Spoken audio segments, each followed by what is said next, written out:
तिला में समाइल यादव जी के छोटा का बेटावाना।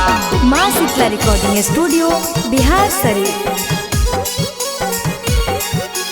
तिला में समाइल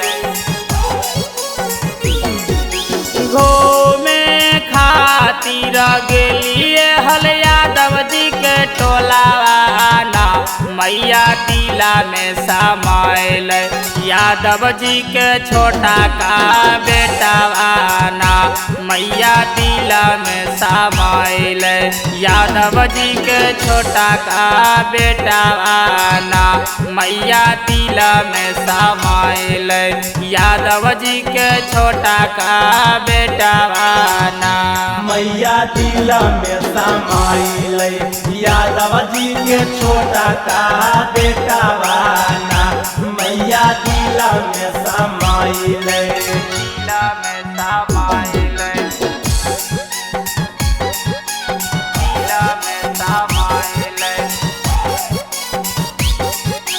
यादव जी के छोटा का बेटावाना।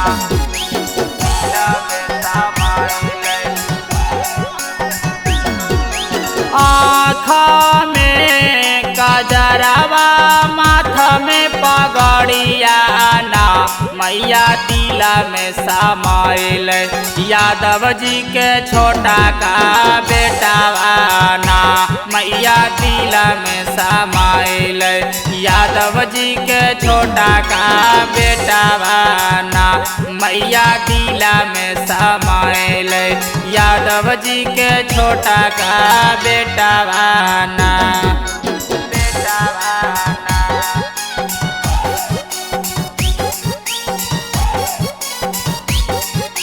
बेटावाना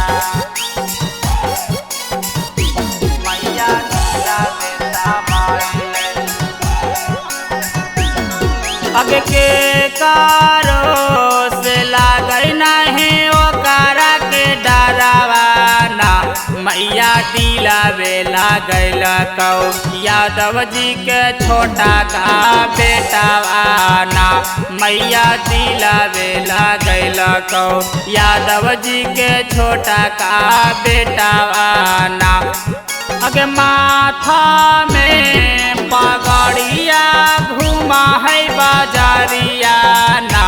मैया तिला में समाइल यादव जी के छोटा का बेटावाना। मैया तिला में समाइल यादव जी के छोटा का बेटावाना।